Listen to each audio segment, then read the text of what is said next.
Itacarambi, eu sou conselheiro do CBCS, também, assim como outros colegas que se apresentaram aqui, e estou na função de ajudá-los a despertar. Né? Alguns recados inicialmente. Primeiro recado, bom, vocês vão ver que tem alguns recados que são repetitivos e às vezes é importante a gente repetir para lembrar as pessoas.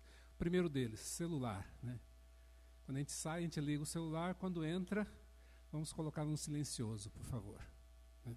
Segundo recado, avaliação. Não esqueçam, gente, de deixar a ficha na saída. Tá?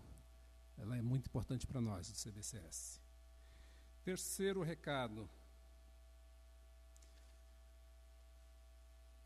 O Roberto fez uma brincadeira aqui hoje, durante a sessão, convidando a maioria aqui para se associar ao CBCS. Eu queria repetir esse convite. Né? Nós queremos crescer, intervir na realidade, e só se faz isso com participação. Então, convido vocês de novo a não só se filiar, como convidar amigos, outras instituições a se filiar ao CBCS para crescermos e termos uma maior capacidade de intervenção na realidade. Perguntas. Tem gente que auxilia aí com os papéis. Perguntas por escrito, por favor, para agilizar a conversa. Quem quiser receber o certificado, né, por favor, solicite por e-mail. Né? O e-mail é o simpósio, está ali o e-mail na tela, simpósio@cbs.org.br. Tá? Bom, dados os recados, vamos começar a sessão. Né? Eu queria chamar aqui, nós vamos dar continuidade, né, ao oitavo simpósio, chamando aqui, agora nós vamos tratar do tema indicadores dos espaços urbanos. Né? Eu queria chamar para moderar essa mesa, né, o professor Alex Abico, por favor. O professor Alex Abico é coordenador do Comitê Temático Urbano do CBCS e é professor da Escola Politécnica. Eu queria chamar aqui também a Yara Negreiros. A Yara Negreiros, ela vai apresentar a aplicação da norma 37.120, da norma ISO 37.120 para cidades brasileiras. Vai apresentar o estudo de caso Sorocaba. Né? Ela é mestra em Engenharia e Planejamento Urbano pela Escola Politécnica, estudou na Escola Politécnica, fez graduação na Escola Politécnica, engenheira civil, e é doutoranda também pela Poli, né, no tema retrofit urbano. Foi professora da Universidade Federal do Amazonas e atualmente é professora da Unip, em Sorocaba. Queria convidar também o Thomas Wissenbach. É assim que pronuncia seu sobrenome? Tá bom. Ele vai apresentar a visão da Prefeitura de São Paulo sobre os indicadores urbanos.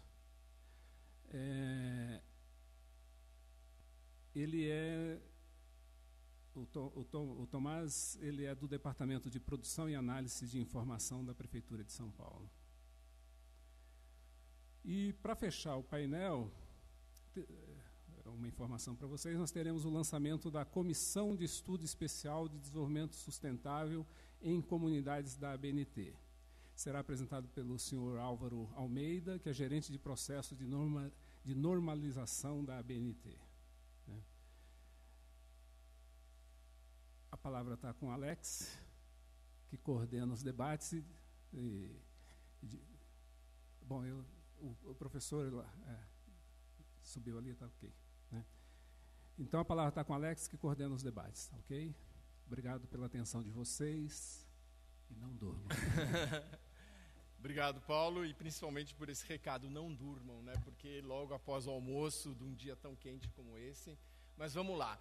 A ideia é trazer à discussão um tema que para nós é extremamente importante, que a gente considera bastante importante, que é o tema dos indicadores urbanos. Eu acho que todo mundo sabe que o CBCS começou no âmbito do edifício, né? Muitos desses simpósios eles foram dirigidos basicamente sobre a questão da problemática do edifício, da questão dos materiais, da questão do desempenho térmico, da questão da energia, né, da questão da durabilidade. E, com o passar do tempo, observou-se que não era mais suficiente você estar discutindo apenas e tão somente o edifício, sem levar em consideração todo o entorno desse edifício. Né? Como é que esses edifícios se organizam, como é que a gente organiza um quarteirão, como é que a gente organiza um loteamento, como é que a gente organiza uma comunidade e como é que a gente organiza uma cidade. E com isso, o CBCS criou uma comissão técnica, que a gente chama de Comissão Técnica do Urbano, que leva em consideração aspectos que vão além do edifício, entendendo também que o edifício tem sim uma grande relação com o meio ambiente onde ele está inserido, ou seja, um edifício com alto desempenho de sustentabilidade, ele vai depender do lugar onde ele está localizado. Né? Então, partindo desse pressuposto, o CT Urbano começou a discutir essa questão, que é uma discussão extremamente complexa, né? É uma discussão extremamente complexa e tem muitas interfaces. Uma das interfaces importantes é a questão do conhecimento já existente na área. Uma interface também, e é muito importante, é a organização institucional e política e legal que a gente tem, que estabelece toda a questão da regulação urbanística. Isso é um aspecto da questão urbana que a gente tem que levar em consideração, porque, de outra forma, a gente não teria como enfrentar, vamos dizer, essa questão da sustentabilidade ambiental dos edifícios. E isso foi feito depois de muitas discussões dentro do CBCS, fora do CBCS, dentro do CT urbano do CBCS, a gente chegou à conclusão de que indicadores urbanos era um tema extremamente importante e talvez fosse ali a oportunidade da gente conseguir uma contribuição original, inovadora, que ninguém estava discutindo. Como é que faz aqui? Aí. Ao enfrentar essa questão dos indicadores urbanos, a gente percebeu que existe uma quantidade enorme de instituições, uma quantidade enorme de sistemas que procura estabelecer esses indicadores. No estudo que a gente fez, a gente percebeu que tínhamos, aqui, 185 sistemas de indicadores de sustentabilidade urbana. Né? Quer dizer, aqui tem o logotipo de apenas algumas dessas. Né? Sem dúvida, a gente tem aí um universo enorme de sistemas e a pergunta que a gente sempre se fez era: qual é o sistema mais adequado? Qual seria o sistema mais adequado de ser utilizado para a realidade brasileira específica? Seria o caso de pegar um desses sistemas e tropicalizar esse sistema para o Brasil? Seria o caso de criar um outro sistema aqui no Brasil? Né? E a gente ficou meses discutindo essa questão. E aí, o que a gente conseguiu identificar no primeiro semestre desse ano é que a ISO havia montado uma norma técnica e uma metodologia que procurava organizar todo esse complexo sistema de indicadores. E isso foi feito, e a gente teve então contato com a normalização ISO. Só lembrando, acho que todos vocês sabem, a gente utiliza muito essas normas ISO. A gente pode dar 2 exemplos, que são as normas da série ISO 9000, no que diz respeito à questão da qualidade, e ISO 14000, no que diz respeito à questão ambiental. Para parece que o trabalho havia sido feito, e já havia sido feito pela ISO, ou seja, a ISO estava oferecendo um sistema para a comunidade técnica internacional. Vamos lembrar também que o Brasil faz parte da ISO, né? E depois o Álvaro vai poder conseguir explicar para nós exatamente qual é a nossa relação, ou a relação da ABNT com a ISO. Isso posto, a gente tomou a decisão, o CT Urbano do CBCS tomou a decisão de conhecer o sistema da ISO e analisar e verificar da possibilidade de utilização desse sistema ISO aqui dentro do Brasil, né? Então, nós estamos no momento nessa etapa, e é por isso que a gente trouxe, então, aqui algumas apresentações, para que a gente pudesse, então, entender o que são esses indicadores, de que forma a gente pode trabalhar, e qual seria a vantagem da gente utilizar ou não o sistema de normalização da ISO. Então, é isso que nós vamos fazer ao longo do dia, ao longo dessa sessão. É lógico que existe a norma ISO, mas ainda está em discussão se teríamos uma norma ABNT, e eu acho que aí a questão de normalizar o conhecimento técnico me parece extremamente importante e relevante. E para ilustrar a nossa discussão, a gente trouxe o pessoal de Toronto. Aliás, a gente não está trazendo, porque infelizmente a professora Patrícia, ela mandou um e-mail para a gente dizendo que não poderia vir hoje, infelizmente. Mas por que a gente trouxe Toronto? Toronto foi a primeira cidade que utilizou essa norma ISO e analisou a sua realidade de sustentabilidade. É importante a gente lembrar que a gente não vai só estar falando de sustentabilidade ambiental, estrito sensu, mas a gente também vai estar falando sobre a questão econômica, a questão social, uma série de outros aspectos que envolvem a questão da sustentabilidade, ou seja, a gente não vai estar falando apenas da sustentabilidade ambiental. Então, convidamos Toronto, infelizmente ela não pôde vir. Convidamos também os nossos colegas da Prefeitura Municipal de São Paulo, que tem um conhecimento acumulado sobre essa questão, e também a gente está trazendo aqui um trabalho que está sendo feito pela Prefeitura de Sorocaba. Por que Sorocaba? Porque Sorocaba não é aquela grande cidade, né? A cidade de São Paulo é uma cidade que é um ponto fora da curva no país, e também é um ponto fora da curva no mundo. Então, a gente queria entender a adequação dessa norma ISO para a realidade de uma cidade média. E, por isso, a gente escolheu Sorocaba para fazer um piloto da utilização das diretrizes gerais dos sistemas de indicadores para o município de Sorocaba. Então, esse é o contexto da nossa sessão, e aí a ideia da nossa sessão, e a gente terá as apresentações, mas a gente também vai estar querendo discutir com a plateia se aquilo que a gente está pensando faz sentido ou não faz sentido, ou até que ponto a gente pode aperfeiçoar este processo.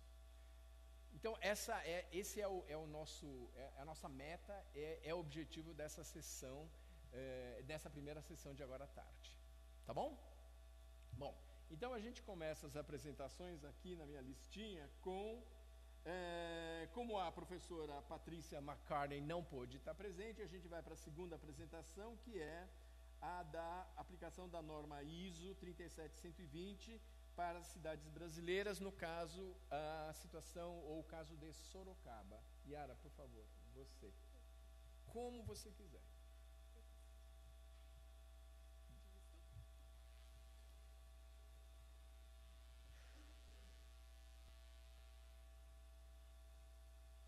Bom, boa tarde a todos. Obrigada pela presença, obrigada ao CBCS pelo convite.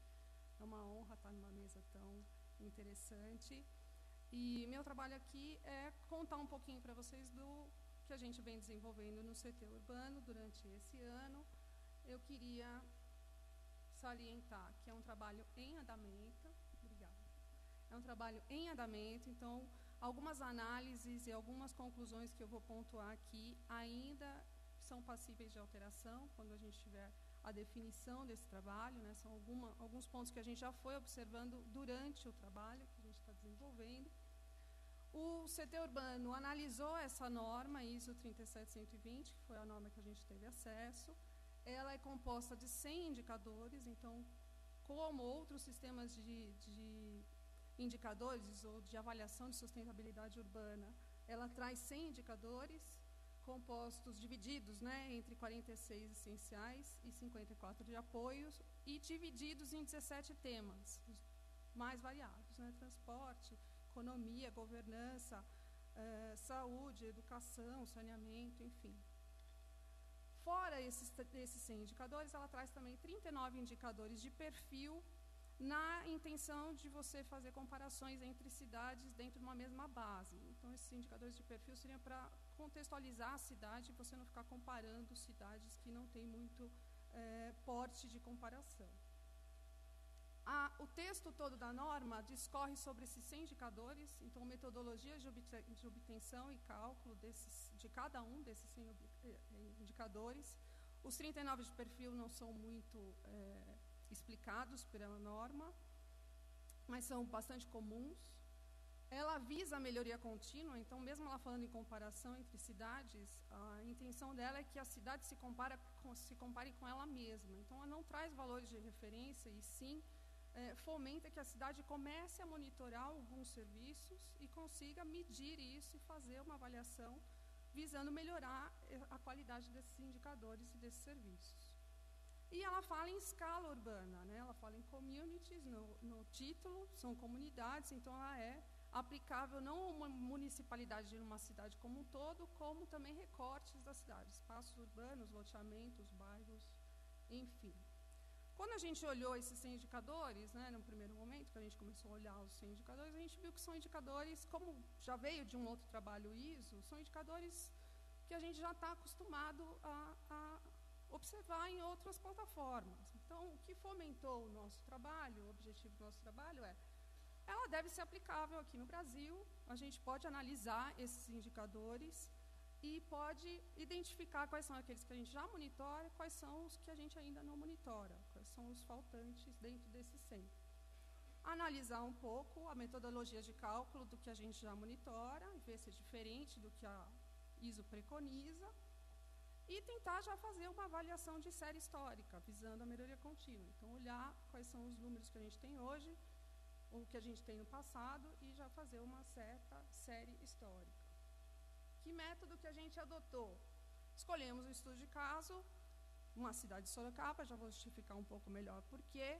Partimos mesmo para a mão na massa, fomos atrás de pesquisar esses números, ver quais outras plataformas que a gente já tinha números e trazer os números para essa aplicação, planilhando isso numa tabela de Excel e já tentando fazer uma pequena análise, número a número, do que a gente tinha de falta de indicadores, ou indicadores que a gente já tinha, e tentar ver que indicadores que estariam melhorando ou piorando.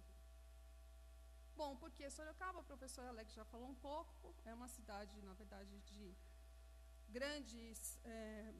já teve premiações, já tem plataformas com indicadores da cidade, então a gente sentiu que seria fácil de conseguir os números para Sorocaba. Ela é uma cidade de grande porte, não é uma mega cidade como São Paulo, e próxima de São Paulo, que é onde se reúne o comitê urbano. Então, a gente, na necessidade de um deslocamento, ficaria fácil de obter informações lá em Sorocaba. Fora isso, eu resido em Sorocaba há 2 anos, então ficou ainda mais fácil de conseguir contatos, de estar lá e obter os números e as informações. Vou contextualizar um pouco a cidade para quem não conhece, e alguns dos números que eu vou colocar aqui já são números da ISO, já são alguns indicadores que a gente levantou. É uma cidade a oeste do estado, mais ou menos equidistante das regiões metropolitanas de São Paulo e de Campinas. Ela faz parte também de uma região metropolitana recém-criada, com 26 municípios, e não tem uma população, né, a região metropolitana não tem uma população tão grande quanto a de São Paulo e de Campinas, mas também significativa, 1.700.000 habitantes, uma área de quase 10.000 quilômetros quadrados, uma densidade baixa, ainda tem áreas rurais bastante presentes nesses 26 municípios, mas uma participação econômica bastante expressiva. Isso a região metropolitana. A cidade em si de Sorocaba é a quarta mais populosa, excetuando a região metropolitana. Também tem um PIB bastante significativo, tem uma indústria forte de eletroeletrônicos e agroindústria, 2 plantas de pás eólicas, que eu acho que são as únicas do Brasil, estão as 2 em Sorocaba, um IDH alto e uma densidade alta, mas a gente consegue observar nesse mapa que é uma densidade concentrada. Então, a área marrom, não sei onde está o pointer aqui, medo de desligar. A área marrom central é a área de maior concentração. Achei que aqui ia desligar. A área de maior concentração aqui, e o entorno amarelo é uma densidade mais baixa, porque são áreas rurais e menos ocupadas. Ela também é cortada, né, ela está, na verdade, incrustada entre 2 rodovias, a Castelo Branco, aqui ao norte, e a Raposo Tavares ao sul, que garante um bom escoamento da produção da cidade. Uma vista aérea, para ilustrar bastante, então a área central é aquela área aqui, bastante verticalizada e densa, e o restante uma morfologia mais horizontal. Uma outra vista aérea da região mais central, e aí eu queria destacar já um projeto de 2 que são interessantes na cidade, que é o projeto de ciclovias, aqui em vermelho, e aqui também ao longo da avenida. Sorocaba tem um projeto bastante interessante de ciclovias e de disponibilização de bicicletas. A própria prefeitura disponibiliza gratuitamente as bicicletas para empréstimo da população. E é muito interessante que eles vincularam esse empréstimo ao cartão do ônibus. Então, eles têm um monitoramento de como são esses empréstimos, como são as variações de modais e como é que as pessoas ocupam essas bicicletas. Né, toda a cidade, tudo em vermelho já está implantado, ciclovias implantadas, e em azul que eles estão ainda a implantar. Então, todo um plano cicloviário bem interessante. Um segundo projeto que eu queria destacar é da despoluição do rio. Então, a cidade é cortada pelo rio de Sorocaba, que tinha problemas de poluição, e desde 2000 foi investido em estações de tratamento, e hoje, né, na verdade, em 2013, se chegou a 100% do esgoto que é coletado é tratado. O rio se autodepurou, e hoje a gente vê, né, pessoas realmente pescando na área urbana e conseguindo pescar realmente do rio. Então, são 2 exemplos que eu quis destacar, porque eu, como moradora, levando as crianças na escola, vejo, né, a olhos vistos, são projetos bem-sucedidos e que realmente deram certo, e que a população efetivamente usa, né, usa o rio, usa a paisagem, usa a ciclovia, usa as bicicletas. Bom, e a aplicação da ISO? Como é que tem sido, como é que está sendo esse trabalho? A gente fez um planilhamento em Excel, nos moldes de Toronto, que é uma cidade que, além de ter sido aplicada a norma, tem a publicação, a gente teve acesso à publicação do quadro de cada um dos 100 indicadores, então a gente pôde observar como é que eles fizeram lá. Fizemos, então, uma tabela semelhante, mas traduzimos os indicadores já para o português, os 100 indicadores, então a planilha aqui tem 100 linhas aqui, e tabulamos, basicamente, pegando os dados de 2010 e tentando trazer até 2015, porque tem números que a gente já monitora realmente anualmente. A unidade de mensuração, a fonte dos dados, de onde que surgiu esses números, e algum comentário. E aí a gente foi tratando isso, e aqui estão as datas das reuniões do CT Urbano. Então, um total de 100, a gente, no primeiro momento, levantou 28, basicamente com dados de IBGE e de SEAD, de Fundação SEAD. Então, esse é um número que já deu para nós uma análise preliminar. Depois fomos levantando com as concessionárias e secretarias da prefeitura e hoje chegamos já a 60% dos indicadores, né, 60 de 100 que a gente conseguiu levantar. Faltam ainda, mas porque realmente falta o trabalho, ir lá na Secretaria de Educação, que eu acho que é uma que tem os números, mas eu ainda não obtive, finanças, governança, que ainda são números que provavelmente existem, mas que a gente ainda não teve acesso. Os indicadores de perfil, que são os 39, a gente basicamente coletou quase que 100%, quase que todos eles, falta muito pouquinho. Com isso, a gente já consegue ter algumas conclusões preliminares. Então, como eu falei, a gente, num primeiro momento, conseguiu coletar 28 dos 100 indicadores, com bases de IBGE e SEAD. Ou seja, a gente pode dizer que a grande maioria, se não a totalidade dos municípios brasileiros que tem o levantamento, tem esses números. Então, 30% da norma a gente já consegue levantar sem muito esforço. Ao mesmo tempo, né, em contraponto a esses 30%, 10%, uns 10 indicadores do 100, eu acho que vai ser um pouco mais difícil. E que realmente a gente não tem outras bases e não tem, historicamente, um levantamento desses números nos municípios. Por exemplo, número de novas patentes concedidas anualmente para aquele município. Então, a gente não tem esse número publicado, divulgado. Valor de avaliação de propriedades imobiliárias em relação às outras propriedades. Então, também é um número mais difícil de obter. Dados de poluição sonora, que nem Toronto tem, vou falar um pouquinho de Toronto. Levantamento de material particulado 2,5, a gente geralmente tem particulado PM10, não 2,5. E levantando esses números, a gente já identificou algumas diferenças entre a metodologia da ISO e a metodologia do número que a gente já tem. Uma delas, que a gente pode dar de exemplo, é a interrupção de abastecimento de água. O CIDIS considera interrupção de abastecimento de água aquelas que são acima de 6 horas. E a ISO fala que não, é qualquer número de horas sem abastecimento de água durante o ano todo. Então, tem alguns números, o que é abaixo de 6, a gente não tem levantado.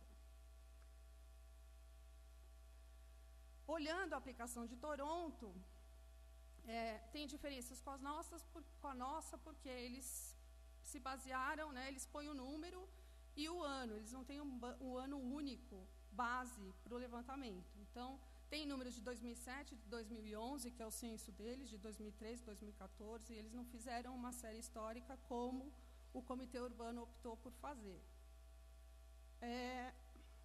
Como é um país em que a escolaridade é obrigatória e tem universalização no serviço de água, energia e tratamento de esgoto, vários indicadores são 100% direto. E a gente não, a gente tem que levantar, porque a gente não tem a universalização. A gente não tem o levantamento de particulado fino PM10, na maioria dos municípios. Eles têm o 2,5, né, quer dizer, desculpa, a gente não tem um particulado fino 2,5, eles têm o 2,5, então eles não precisam preencher o 10, contrário da gente. Ao mesmo tempo, eles não puseram dados de poluição sonora, então o indicador de poluição sonora acho que realmente é difícil para nós, para eles. E é interessante que favelas, eu acho que eles também não sabem o que é, porque eles colocaram... Favelas, no caso de Sorocaba, é 0, para o IBGE não tem favelas em Sorocaba. E aí, na de Toronto, tem lá, acho que 1,9% da população, porque eles consideraram que a habitação ilegal ou superlotada, sendo que superlotada é mais do que 2 pessoas em cada dormitório. Então, acho que eles não entenderam bem o conceito de favela. Opa. Bom, era isso. Eu queria agradecer também os parceiros, Secov, a Prefeitura, a URBS e o SAI, que é o nosso serviço de abastecimento e tratamento de esgoto, que estão realmente parceiros e fornecendo indicadores para a gente nesse trabalho. E obrigada pela atenção.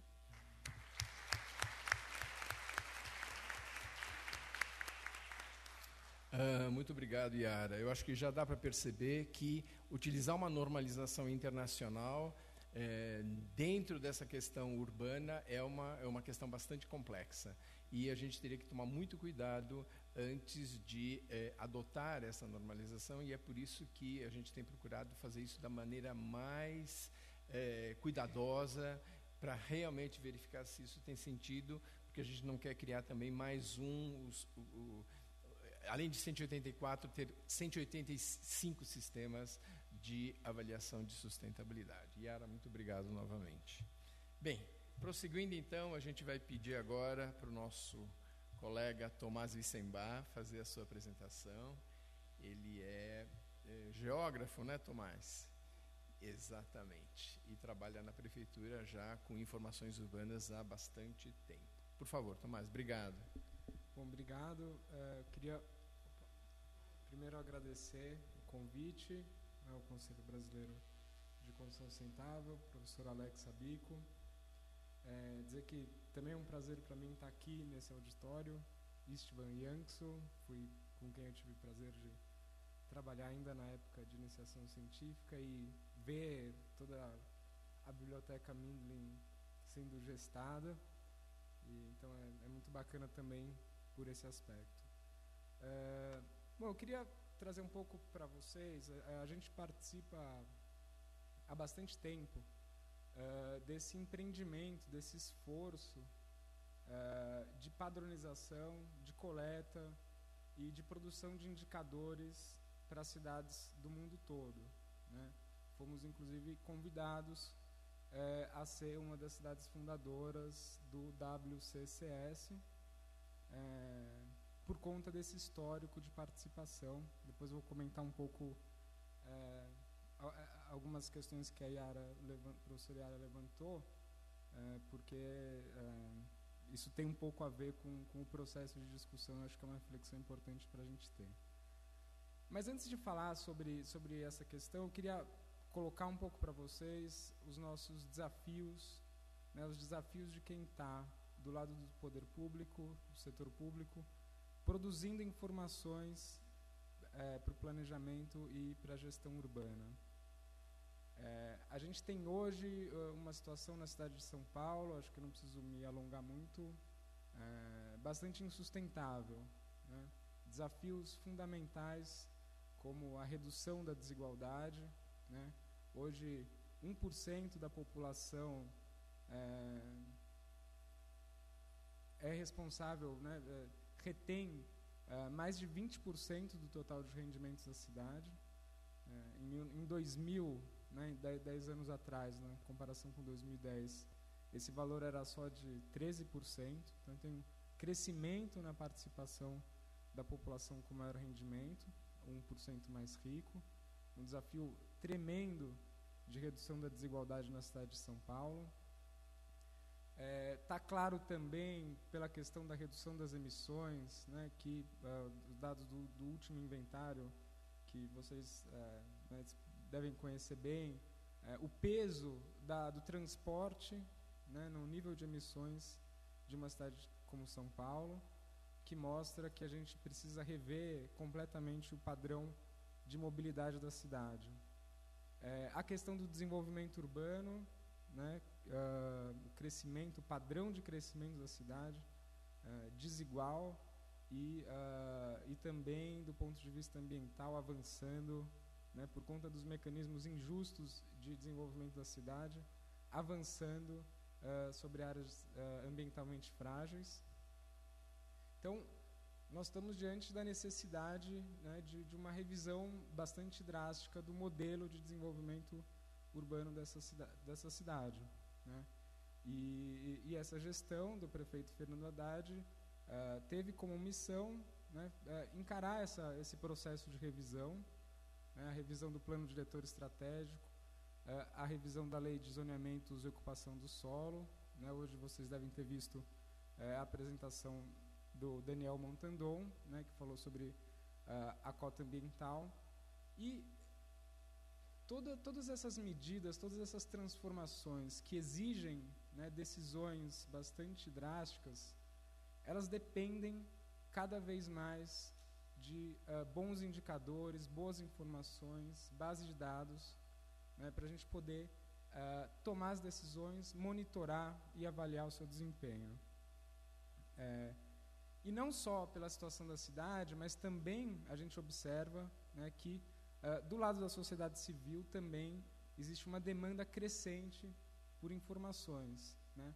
Novos temas surgindo, mais detalhamento territorial, maior frequência de atualização dos dados, e, entre esses temas, a questão da confiabilidade da informação pública, né? Essencial, inclusive um dos pontos que difere a informação pública, né, da informação privada é necessariamente a preocupação com a metodologia de construção de cada informação, de cada indicador, a explicitação dessa metodologia, a clareza metodológica em relação a como elas são construídas. Exatamente porque elas vão ser termômetros, né, para que o conjunto da cidade decida os seus rumos, né, o conjunto da cidade possa opinar e avaliar a direção que a cidade e os resultados que isso está produzindo, né. Então, a questão da certificação acho que é um tema central aí para que as informações cada vez mais e os indicadores cada vez mais presentes no debate público. Além disso, tem mudanças e tem desafios muito estruturais de quem produz informação no setor público. Um primeiro aspecto é a forte evolução do setor privado, são os grandes investimentos. O setor privado hoje captura a informação de todos nós, né, através dos nossos celulares, através das redes sociais, investem pesado no armazenamento e na análise dessas informações. Então, há um deslocamento entre a força da informação privada e as possibilidades da informação pública. No caso de São Paulo, que é uma estrutura administrativa bastante grande, são 150 funcionários públicos, claro que grande parte de professores e servidores da saúde, várias secretarias. Então, você tem uma diversidade institucional muito grande na produção das informações. E tem uma novidade que é a crescente familiaridade que técnicos, assessores e analistas têm com as ferramentas de informação. Hoje elas estão mais acessíveis. O software livre ganha grande destaque, né? As ferramentas estão mais intuitivas e está aí todos esses portais de mapas, né, que a gente conhece bem, que a gente usa no dia a dia, para mostrar o quanto mais intuitivo e mais fácil está de acessar essas informações. E aí a nossa estratégia, né, tem que ser de aproveitar todas essas informações que são produzidas por centenas, né, de funcionários, de administradores, e abrir para a sociedade os dados para que a comunidade científica, os pesquisadores, as ONGs, os movimentos sociais possam se apropriar dessas informações e nos auxiliar a analisar e a criticar os dados desse nível. Então, um pouco a nossa política de informação, né, ela se orienta, o grande objetivo é disponibilizar dados, né, eu tenho dito que nós somos ao contrário do tio Patinhas que guarda as suas moedas para só ele poder aproveitar, né, cada informação que é utilizada por alguém, cada informação que é aproveitada por alguém, ela enriquece o debate, ela traz mais qualidade e ela nos ajuda a criticar também essas informações. Então, a abertura das informações é nosso ponto central. Junto com isso, criar mecanismos de coordenação de produção de dados, ou seja, capacitar o servidor público, capacitar as pessoas a manipular dados, mas também a saber produzir, organizar, né, produzir metadados, produzir todos os registros que vão culminar em possibilidades, por exemplo, da gente fazer a certificação também, né, não só com os dados do IBGE, que são muito bem construídos, com metodologias muito claras, embora com lacunas e questões, quem trabalha com ele no dia a dia sabe, mas também dentro da administração municipal. Então, a nossa aposta foi em construir as chamadas infraestruturas de dados abertos e a infraestrutura de dados espaciais. O que é essa infraestrutura? Essa infraestrutura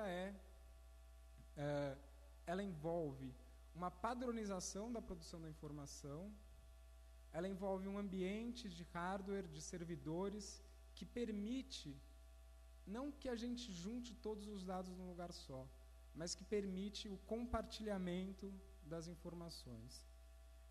Então, nossa primeira ação, né, junto com a controladoria do município, e aí isso não exigiu nenhum desenvolvimento tecnológico, nenhum grande custo e nada, foi coletar, junto às várias secretarias, né, qual era o seu acervo de dados, né, o que elas tinham de base de dados, como eles eram construídos e quais as variáveis que compõem esse acervo. E criamos o Catálogo Municipal de Bases de Dados, que é uma coisa muito simples, é uma planilha em Excel, mas que permite não só a prefeitura conhecer as bases que ela tem, mas permite também que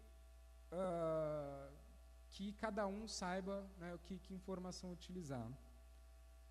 Evoluímos, avançamos para o Observa Sampa. Está aqui a Renata Porto, da Secretaria Municipal de Gestão, que coordena essa iniciativa, que também vai na linha de disponibilizar os dados, mas que foca na construção conjunta de indicadores junto com as várias secretarias, né, e que permite ao cidadão acessar toda essa base.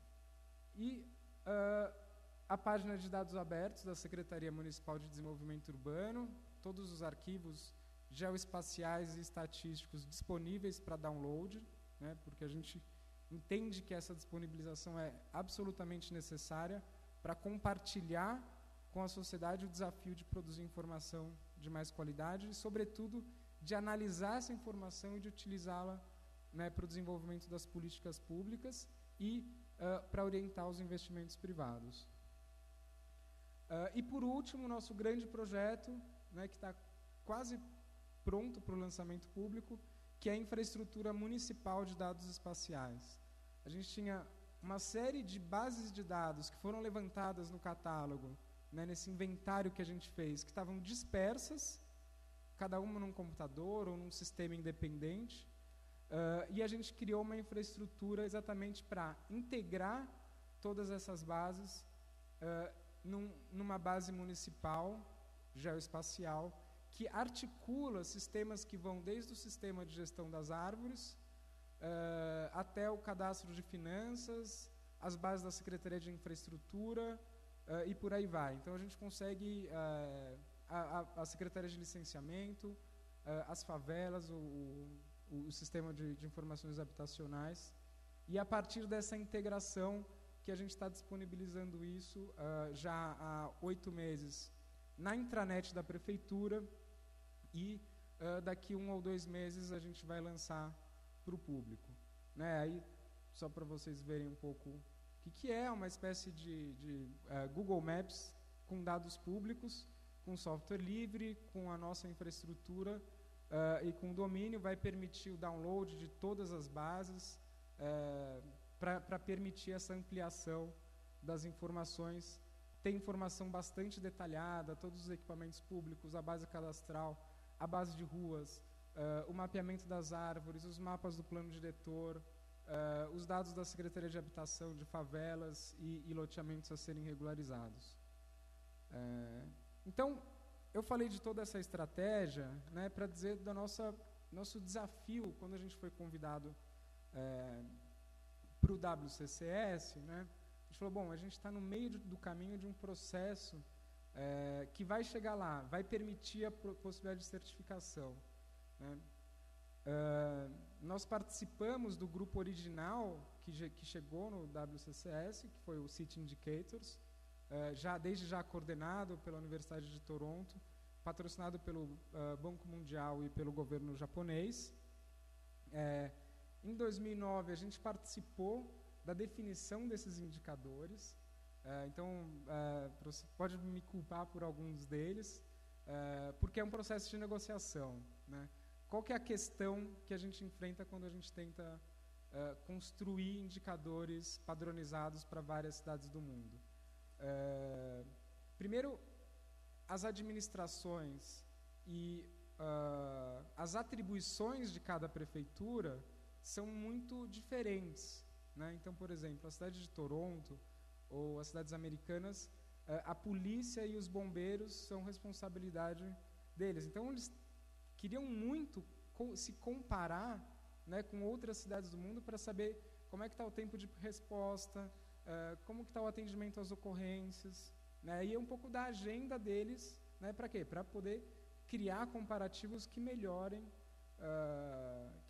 o seu desempenho. Quer dizer, eles querem pressionar os seus serviços olhando comparativamente com outras cidades.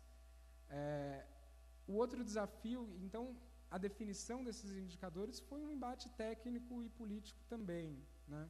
Como a gente está vendo agora na discussão das ODS, né? As agendas levam a indicadores específicos.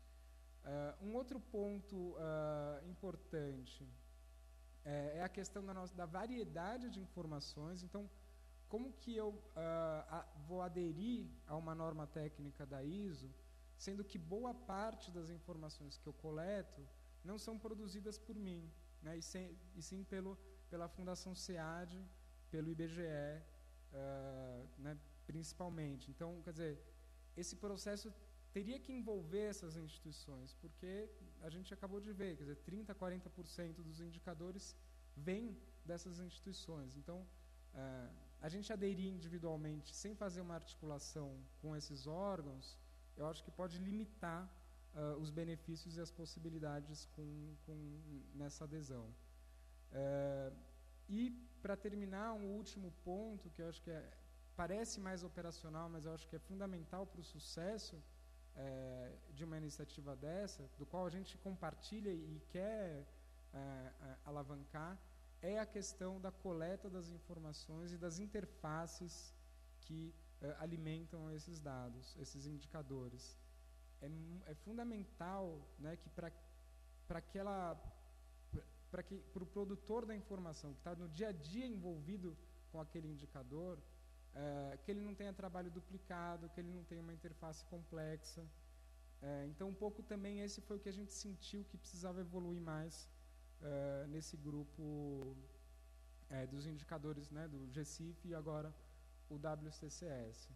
Então, a gente pode depois avançar mais, pode discutir alguns indicadores específicos, mas queria deixar aqui quais são as questões que no nosso entendimento estão pendentes de ser melhor arranjadas para a gente poder apostar nesse tipo de iniciativa, mas dizer que a gente é entusiasta dessas ideias, dessa possibilidade, né, das cidades poderem se comparar, poderem construir uma base de comparação e aumentar a credibilidade, ajudar a aumentar a credibilidade da informação pública. Era isso. Obrigado, gente.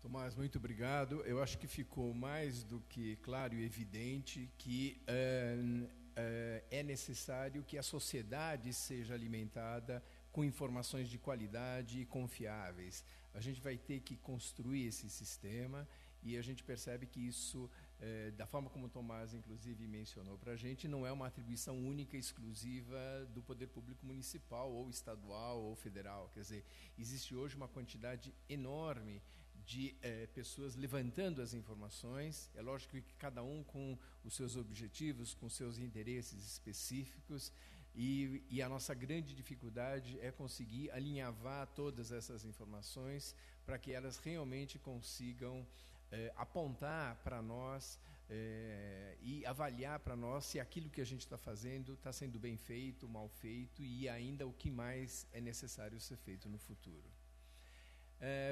Já tem algumas perguntas aqui, uma em relação à questão de Sorocaba e outra em relação aos objetivos de desenvolvimento sustentável. Então, eu até pediria que mais perguntas viessem para que a gente pudesse alimentar a nossa discussão. Bom, então agora a gente iria para a terceira apresentação, que é do arquiteto Álvaro Almeida, e ele é um técnico da ABNT já de um certo tempo, né, Álvaro? Se conta isso um pouco para a gente. E também o que a gente do CBCS está pensando junto com o pessoal da ABNT para a gente colocar e formalizar esse conjunto de informações dentro de uma norma técnica. Por favor. Obrigado, professor. Obrigado. Boa tarde. Me chamo Álvaro Almeida, né? Eu queria agradecer ao CBCS pela organização desse evento e em nome da BNT também, e ao mesmo tempo gostaria de acusar que eu não estou sozinho aqui, né? Está presente também uma das que aprovou a criação dessa comissão, que é a Inês Batagin, superintendente CB18, que faz parte do conselho da BNT, e não poderia deixar de citá-la, né? E os demais membros, que tem vários Orestes aqui presentes, já foi também. Então, eu não estou sozinho aqui neste ambiente, já várias pessoas conhecidas da normalização, e agradecer a todos e o sucesso dela, né? A ideia inicial é apresentar para vocês que é a BNT. Sempre bom, é chato, às vezes muita gente já vi isso tudo, mas poucos entendem. Nós somos uma entidade privada, sem fins lucrativos, tá? Não somos governo, somos uma ONG, propriamente dita, fundada em 1940 e reconhecida pelo governo brasileiro como o único foro de normalização. O país, quem pode fazer norma é a ABNT. Somos membro fundador da ISO, da COPANT, Comissão Pan-Americana de Normalização Técnica, que reúne os 37 países membros das Américas, e membros da IEC, só que a IEC foi fundada em 1800 e alguma coisa, foi a primeira entidade normalizadora mundial, internacional, né, que nós consideramos normas internacionais como ISO e IEC. Desde já, quando se fala em norma internacional para a BNT, dentro do âmbito da BNT, ISO e IEC. ITU também, só que ITU quem participa é o governo brasileiro, não é a BNT, e sim é o governo brasileiro. E somos responsáveis pela gestão do processo de normalização, e a BNT também é signatária do Código de Boas Práticas da Organização Mundial do Comércio e certificadora de produtos, serviços, sistemas e pessoas. A comissão que nós vamos instalar amanhã, mais uma, né, 268, nós temos hoje aproximadamente quase 300 comitês técnicos dentro da ABNT. E hoje eu ouvi, antes, os palestrantes aqui partilharem com vocês as dificuldades. Muitas das dúvidas que vocês estão tendo, elas são respondidas, sim. O ambiente de trabalho é a ABNT, ela pode proporcionar a vocês, as reuniões das comissões de estudo, essas entidades que vocês citam, que precisam de indicadores, nós vamos convidar, vão ser participantes dessa comissão de estudo, que sem elas, como é que nós vamos elaborar textos, esses projetos virarem norma, né?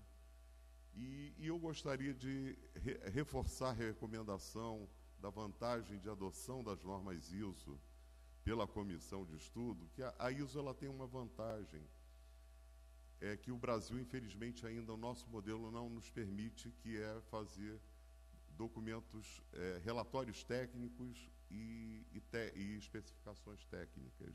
Nós temos que partir para normas diretamente puras, salvo que normas de diretrizes, de recomendações, mas nós não temos ainda. A ISO, quando publica um TR, um TS, entende o quê? Que ainda não há amadurecimento total de informações para que ela vire uma norma ISO pura. Então, e esse processo é muito interessante, e o Brasil deve estar sendo discutido, porque pegamos o exemplo do Canadá, mas lá são 200 membros, 200 países discutindo, e com características, muitos deles com características nossas. O Canadá não sabe o que é favela, mas a Colômbia sabe, a Argentina sabe, até mesmo na Europa, né, antiga, tem países que a Albânia sabe, né? Tem países que sabem o que é uma favela, o que é baixa renda. Na verdade, hoje, o termo seria baixa renda, né? Então, a vantagem da adoção é essa, que é um trabalho muito árduo, não é só meramente traduzir a norma. É participar, é o Brasil participando da discussão internacional, na elaboração desses indicadores, quais são as nossas dificuldades, quais são as dificuldades que tem também, né? Tem países, e nós também temos muitas normas. A vantagem dessa comissão, que eu vejo, professor, vamos dizer, é a junção. Esse tema, ele cria uma interface com diversas comissões nossas, soltas, né? Que nós temos acústica, temos comitê de acústica hoje, que está trabalhando com a adoção de normas da ISO.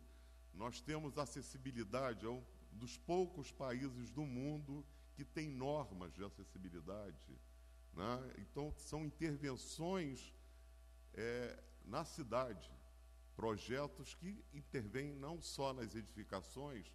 Na edificação, temos o caso da 15575, que é a norma de desempenho de edificações, que ela não trata só da edificação, ela abre para o entorno dela também, né? Então, temos diversas, gestão de risco, temos também, o Eduardo está aqui presente, Eduardo Toledo, que também tem muita interface, que é os modelos de informação, que é o BIM, tem interface com isso tudo. Estamos já elaborando normas já temos normas publicadas sobre esse tema.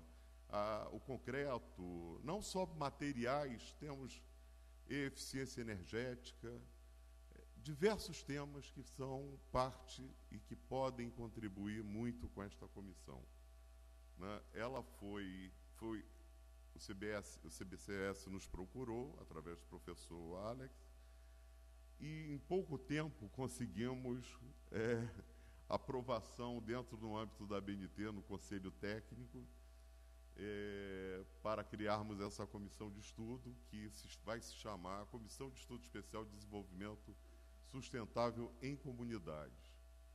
E o escopo dela é a normalização no campo de desenvolvimento sustentável em comunidades, compreendendo qualidade de vida, infraestrutura, serviços públicos, no que concerne a terminologia, requisitos e procedimentos. Em princípio, essa comissão é espelho do ISO TC 268 da ISO, né? E gostaria de convidar. Amanhã estaremos instalando às 10 horas da manhã na USP, aqui na USP mesmo, na Escola de Engenharia, né, professor?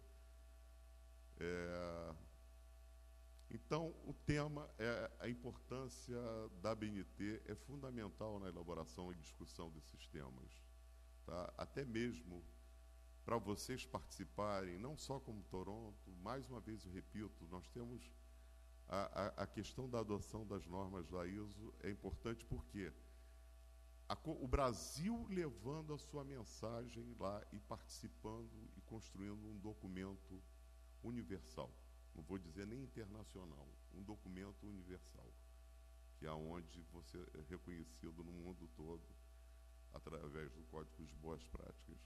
Então, esta é a mensagem que eu gostaria de passar para vocês, né? E agradecer o convite e a participação da ABNT. Estamos aqui sempre para tudo que pudermos atender, naquilo que podemos atender, e obrigado.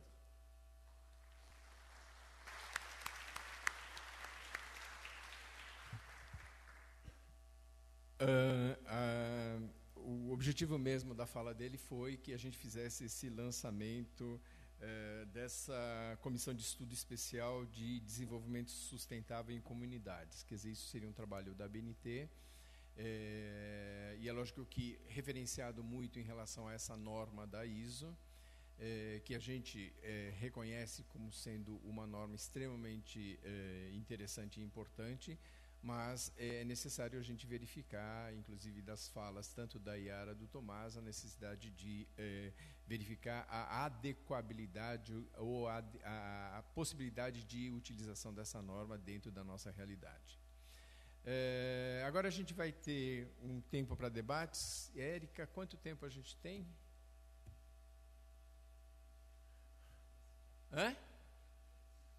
20 minutos. Então eu tenho aqui algumas perguntas que já vieram, e eu tenho algumas perguntas a ser feitas em função das apresentações que foram feitas. Aliás, só para complementar, o Álvaro comentou a instalação da comissão. É isso que vai ser feita amanhã, a partir das 10 horas da manhã, na Escola Politécnica, no prédio de Engenharia Civil, na sala S37. E aí a gente começa a trabalhar. E começa a trabalhar com a participação de quem quiser. E essa discussão está aberta e, sem dúvida nenhuma, a gente quer ouvir contribuições e conhecimentos já acumulados que, eventualmente, a gente desconheça dentro dessa linha de trabalho. Bom, a primeira pergunta aqui vem da Caixa Econômica Federal, da Mara Mota. É isso, Mara? Da Caixa Econômica, obrigado. Para a Yara, parabéns pelo trabalho. Há alguma iniciativa de projeto para dar publicidade aos indicadores de Sorocaba que permita ou possibilite o monitoramento do cidadão da evolução dos indicadores em Sorocaba? Como é que está o cidadão de Sorocaba em relação a esse trabalho mais técnico, vamos dizer assim? Eu acho que essa questão da participação do cidadão e participação da sociedade apareceu várias vezes nas nossas conversas. Sorocaba tem alguns prêmios com alguns dados e indicadores já divulgados, como nos Cidades Sustentáveis, mas esse trabalho que eu estou desenvolvendo, a gente ainda não divulgou, a gente ainda não publicou, porque ele está em andamento, né? Mas a maioria dos indicadores que eu levantei são indicadores abertos, então estão em outras plataformas, o cidadão tem como conhecer. O que a gente está tentando, e agora com a comissão a gente consegue oficializar, formatar isso na ISO e colocar isso como indicadores da ISO. E eu não sei se ficou muito claro, mas alguns lugares do mundo a gente já está vendo alguma coisa de certificação em cima dessa ISO, que a gente ainda tem um certo temor, estamos tentando entender como é que está funcionando ao redor do mundo e ver como é que a gente vai internalizar dentro dessa comissão especial de estudos também. Tudo bem? Okay. Bom, uma pergunta aqui para o Tomás, feito, eu acho que é mais para o Tomás. Quando o sistema de divulgação de dados estará disponível ao cidadão? Pergunta feita pelo Reinaldo Rosal Elias, da Jaguar Ambiental. Bom, grande parte já está disponível, né? A gente mostrou a Observa Sampa, que é uma ferramenta importante, é um repositório de dados com uma série de indicadores que você pode calcular, gerar gráficos, mapas, etc. Os dados abertos também já estão à disposição na página da Secretaria Municipal de Desenvolvimento Urbano. O catálogo também. O GeoSampa, que é a nossa infraestrutura de dados espaciais, ela está agora só em fase de testes finais, aprovação. Eu acredito que no início de novembro isso já esteja disponível para o cidadão. Mas aproveitar e fazer uma outra pergunta aqui do Lami Bucolo, de Projeto Soluções. A pergunta é: podemos caminhar para um dia termos um código de sustentabilidade da mesma forma como a gente tem um código de obras? Bom, está funcionando? Tá. Bom, essa pergunta extrapola um pouco o que a gente está aqui pensando em ter métricas para medir a efetividade das iniciativas e das políticas. Eu acho que essa é uma cultura fundamental, né? Que as políticas públicas elas passem a ser avaliadas objetivamente por indicadores. Então, um exemplo recente questão da velocidade das marginais, né? Indicador de acidente, indicador do tempo, da fluidez do trânsito, e para a sustentabilidade também. Será que esse modelo de plano diretor que a gente está propondo, ele vai atingir os resultados esperados? Eu acho que tem muito fundamento, muitos estudos e muita análise de dados que corrobora as propostas que estão sendo feitas. Mas é fundamental, né, e aí o Observa Sampa cumpre um pouco esse papel, papel que a própria Rede Nossa São Paulo, né, quando criou o observatório, e também quando criou o Observatório das Cidades Sustentáveis colocou, é que a gente consiga, e acho que todos nós temos um papel nisso, transformar o debate público num debate em cima de resultados e de indicadores.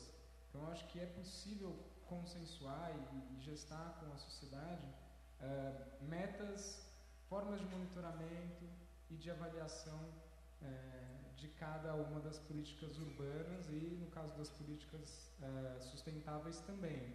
Então, acho que esse teria um valor enorme de orientar o debate público, orientar o debate eleitoral, orientar o posicionamento da sociedade civil em relação a várias políticas, se a gente conseguisse ampliar a leitura dos indicadores e conseguisse massificar um pouco mais esse tipo de debate. Eu acho que isso, na minha visão, seria muito efetivo, né, talvez mais do que um código de sustentabilidade. Não sei exatamente o que está propondo aí, mas eu iria nessa linha.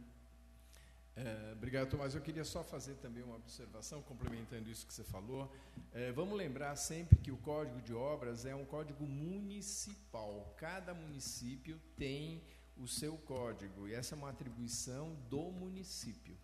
Dentro daquilo que você falou, Tomás, cada município teria o seu código, ou seja, como é que ele vai entender na sua realidade local, como é que ele vai melhorar, como é que ele vai melhorar o desempenho ambiental dessa cidade. E se você tiver um conjunto de regras mais geral, a aplicação vai ser muito localizada. Vai ser cada município, o município no Rio Grande do Sul é de um jeito, o município no Amazonas é de um jeito. Quer dizer, a gente tem uma pretensão de criar um sistema único, mas que seja básico, e em função disso cada município terá que construir o seu sistema de indicadores específico. A última pergunta que eu tenho aqui, que é um pouco para todo mundo, eu acho que a gente falou aí sobre a questão dos objetivos do desenvolvimento sustentável. Isso é um sistema que está sendo montado agora no momento, e a pergunta como nós, né, Yara, o Álvaro, o Tomás, veem a questão dos objetivos do desenvolvimento sustentável da ONU, como eles veem esses objetivos, a sua meta urbana e a possibilidade de utilizá-la como métrica mundial de desenvolvimento. Lembrando que a gente está acabando de sair agora dos objetivos do desenvolvimento do milênio, que se desenvolveu agora, que evoluiu para a ODS, e talvez um pouco qual a expectativa em relação a isso. Por favor. Bom, essa questão das medidas do desenvolvimento são sempre bastante complexas, né? Como traduzir o desenvolvimento humano em um índice, em um número, né? Sempre isso reduz muito a complexidade da realidade, obviamente, e sempre tem uma discussão política por trás disso. Qual o peso que você dá para a renda, para o PIB, qual o peso que você dá para a saúde, qual o peso que você dá para a educação, né? Dependendo do peso que você der, você vai valorizar, você vai destacar um determinado tipo de sociedade, um determinado tipo de organização social. Então, esse tipo de discussão sempre traz muito fortemente esse componente político. No caso acho que das ODS e das ODMs, acho que tem um mérito fundamental, que é trazer o debate, né, dos indicadores, dos resultados mensuráveis para a política pública, né? Então, né, cada vez mais, né, política pública não é uma questão de impressão, de achismo, etc. É algo que você tem que orientar, se basear em dados e se avaliar com dados e indicadores. Eu acho que esse mérito é inquestionável, é fundamental que isso seja feito. Evidentemente, e além disso, é fundamental, como foi para a ODM, para a ODS, desagregar territorialmente os índices e as medidas, porque muitas vezes você atinge a meta na média, né, na média do país, mas você tem muita gente, você tem uma situação muito frágil, muita gente em lugares determinados que tem um nível de qualidade de vida muito pior. Então, quando você territorializa, né, a ODM, a ODS, nós estamos também atentos a esse debate, isso garante esse olhar mais detalhado. Em relação à ODS, a gente está com uma expectativa muito grande. Agora, o IBGE, né, nós participamos também, produziu um documento de disputa em relação a esses indicadores, com uma avaliação crítica em relação a vários deles, a possibilidade deles realmente refletirem as necessidades dos países em desenvolvimento, ou mesmo questões técnicas, e esse debate aí vai ocorrer nos próximos meses aí na comunidade estatística internacional, e acho que a expectativa do Brasil, que se traduziu nesse documento do IBGE, é poder avançar em muitos desses indicadores e incidir bastante na definição deles. Yara, você tem alguma coisa a complementar? Eu acho que algumas métricas, pelo que eu observei, têm alguns pontos em comum com os ODS, né, com alguns indicadores têm pontos, mas a diferença da ISO é que ela não traz valores de referência. Então, ela diz que você tem que medir e não diz qual é a meta que você tem que chegar. Aí vem a regionalização, o município olhar para aquilo e tentar compor as suas próprias metas dentro da ISO. O que eu acho que é importante falar, não sei se o Álvaro quer falar disso, é que o comitê ISO lá, o TC 268, ele está criando uma série de normas. Essa é a primeira norma e a gente está na expectativa, enquanto comissão, de olhar essas outras normas, porque não é uma norma de indicadores sozinha. Provavelmente virão outras normas e outras diretrizes que vão nos ajudar a como que a gente vai fazer uma gestão em cima desses indicadores da ISO 37120. Ela não é isolada, tem uma série de normas lá que o Álvaro talvez possa falar melhor. No momento são 3 normas publicadas, uma norma ISO publicada, um TR, Technical Report, e um TS. São 3 documentos técnicos publicados já por este comitê, e tem mais um saindo como New Project, um 4º documento a ser trabalhado, né? E quanto à BNT, nosso papel é estar sempre aberto e atento a receber as demandas, sejam do governo, sejam da sociedade civil organizada, para que elabore esses documentos. Eu só gostaria de comentar, professor, mais uma, a questão do Código de Obras. Existe uma norma de Código de Obras no Brasil, a norma brasileira, para que, já da década de 80, se eu não me engano, ela está sendo revisitada agora, aonde a BNT, o que o governo não regulamenta no Plano Nacional das Cidades, do Ministério das Cidades, a norma ela pode regulamentar. Então, essa norma de Código de Obras está sendo elaborada, discutida a revisão dela no âmbito do Comitê Brasileiro da Construção Civil, CB2, tá? Incorporando as questões de acessibilidade, principalmente, que é um tema que é muito novo para a gente. Não adianta ter a norma, virar lei uma norma, se os códigos de obras não têm parâmetros para níveis de calçadas, pontos, paradas de ônibus.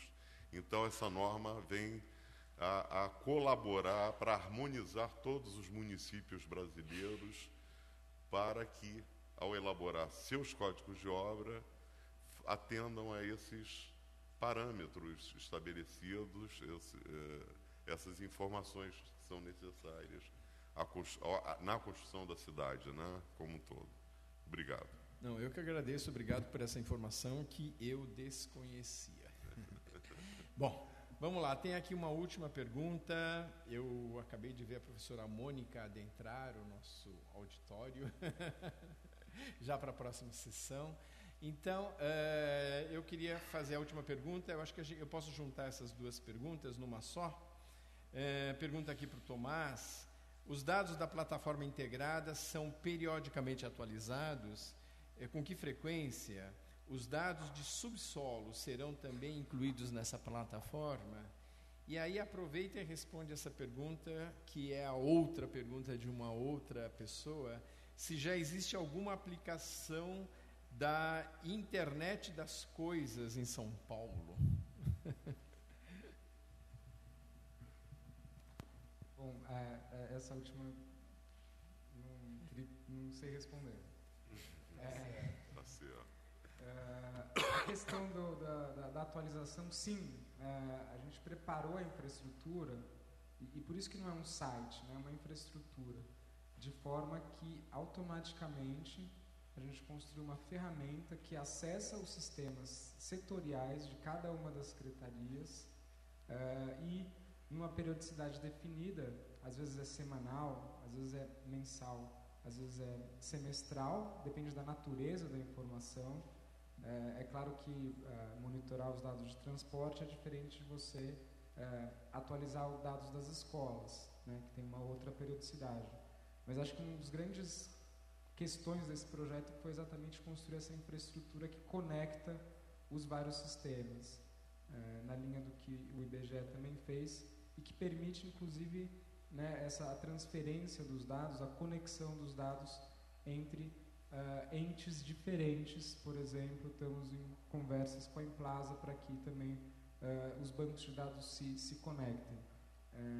E, nesse sentido, uma parte das informações da rede de infraestrutura que estão no sistema GeoConvias serão conectadas com o GeoSampa e, portanto, também atualizadas e disponíveis. Bom, muito obrigado, Tomás, obrigado, Yara, obrigado, Álvaro. Vou encerrar a nossa sessão. Agradecer aos três. Eu acho que as apresentações foram extremamente esclarecedoras e importantes. Eu acho que ficou de registrar uma questão que me parece muito importante, que é a seguinte: quem trabalha com cidade, quem trabalha com bairros, quem trabalha com comunidades, vai ter necessariamente que desenvolver um trabalho que é intersetorial, envolvendo muitas especialidades. Isso é um processo que é muito complexo, principalmente numa realidade tão heterogênea como a nossa. Mas eu acho que o esforço está sendo superado. É muito importante, no meu ponto de vista, a aproximação que o CBCS teve com a ABNT, e eu acredito que agora nós estamos iniciando um trabalho. Esperamos, Carlos, que nos próximos SBCS a gente traga informações bem concretas sobre esse trabalho em desenvolvimento. Então, muito obrigado a todos.